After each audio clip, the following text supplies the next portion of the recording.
اللہ کو پانے کا راستہ کیا ہے؟ محمد الرسول اللہ صلی اللہ تعالی علیہ وسلم۔ لقد کان لکم فی رسول اللہ اسوۃ حسنہ لمن کان یرجو اللہ والیوم الآخر وذکر اللہ کثیرا۔ یہ عجب آیت ہے۔ اس کا ترجمہ تو عام طور پہ کرتے ہیں کہ تمہارے لیے میرے نبی کی زندگی بہترین نمونہ ہے، یہ بھی ٹھیک ہے، لیکن اسوہ ہے اساس سے، تو اس سے ایک لفظ اسوہ بنتا ہے جس میں نمونے کا مطلب بھی ہے، اور جب اس کی اصل میں جاتے ہیں اسا، تو اسا کا مطلب ہے غم کی تسلی، غم کی تسلی۔ آج پوری دنیا جو دکھوں میں اور غموں میں ہے، تو میرا اللہ پیغام دے رہا ہے میرے نبی کی زندگی اختیار کرو، اللہ تمہارے سارے غم دور کر دے گا۔ پیسہ آنے سے دور نہیں ہوتے، بہت بڑا تم فرید صاحب کی طرح وی سی بن جاؤ، اس سے دکھ درد دور نہیں ہوتے۔ یہ اللہ کے رسول کے در پر جھکنے سے کیا خوبصورت ہے۔ لقد بات ہے ہی ہے اور ہے ہی نہیں، لقد کان لکم، اور اللہ تعالیٰ کہہ رہا ہے یہ صرف تمہارے لیے میں کہہ رہا ہوں، اسپیشل تمہیں کہہ رہا ہوں کہ میرے نبی کی زندگی اپناؤ، تمہارے غموں کی تسلی، لفظ اسوہ، تمہارے غموں کی تسلی، تمہارے دکھ درد دور ہوں، چونکہ جب تم میرے نبی کے طریقے پر آؤ گے میں تم سے پیار کروں گا، اور جب میں تم سے پیار کروں گا تو تمہارے راستے کھولوں گا۔ حسنۃ، حسنۃ، انسان خوبصورتی کو پسند کرتا ہے، حسن پرست ہے اور خوبصورتی کی طرف کھنچتا ہے۔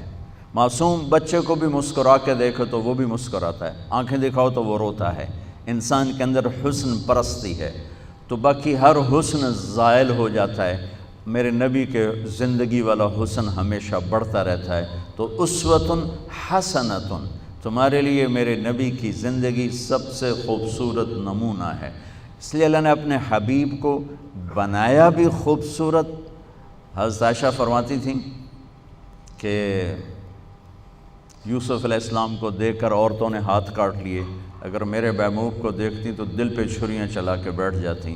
اللہ نے آپ کو اتنا حسین بنایا تھا۔ اللہ تک پہنچنے کا ذریعہ ہے جناب رسول اللہ صلی اللہ تعالی علیہ وسلم، اور اللہ تک جانے کا راستہ ہی کوئی نہیں۔ لو استفتحونی کل باب وجاؤنی من کل طریق لا افتح علیہم الا ان یکونوا وراءک۔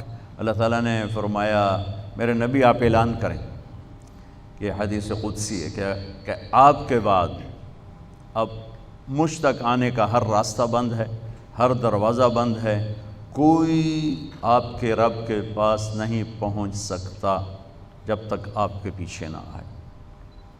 اور اللہ کو راضی کرنے پر ہی ہماری زندگی کی تکمیل اور کامیابی ہے۔ اگر اللہ کو کھو دیا تو سب کچھ کھو دیا۔ یا ابن آدم اطلبنی تجدنی، میرے بندے جو مرضی کام کرنا ہے کر، پر میری طلب میں رہ، میری تلاش میں رہ۔ فإن وجدتنی وجدت کل شیء، اگر تو نے مجھے پا لیا تو نے سب کچھ پا لیا۔ وإن فتنی فاتک کل شیء، اگر تو نے مجھے کھو دیا تو تم نے سب کچھ کھو دیا۔ وأنا خیر لک من کل شیء، اور میں تیرے لیے ہر چیز سے بہتر ہوں۔ ورضوان من اللہ اکبر، اور اللہ کا راضی ہو جانا سب سے بڑی دولت۔ یا ابن آدم لی علیک فریضہ ولک علی رزق، میرے بندے ایک کام میرے ذمہ ہے تجھے روٹی کھلانا، ایک کام تیرے ذمہ ہے اپنے رب کی اطاعت کر کے چلنا۔ یہ اللہ کو پا لینا ہماری معراج ہے، ہماری کامیابی ہے، ہمارا آنے کا مقصد پورا ہو گیا۔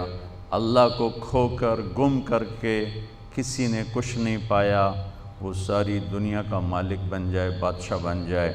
سکندر اعظم نے بابل میں جب موت نے جھٹکا دیا تو ایک آہ بھری اور کہا کوئی ہے جو مجھ سے میری ساری حکومت لے لے اور مجھے اتنے دن مہلت دے دے کہ میں مقدونیہ جا کے مرنا چاہتا ہوں۔ اور ساری دنیا کو فتح کر کے یہ حسرت لے کر بابل میں ہی مرا، اور اس کے تابوت کو اسکندریہ لے گئے، مختلف قول ہیں، وہاں جا کے دفن کیا گیا۔ تو میرے عزیزو، اپنی منزل، اپنی اس طریق زندگی میں اللہ کو اپنی منزل بناؤ۔ اللہ کہ یا اللہ تو مل جائے۔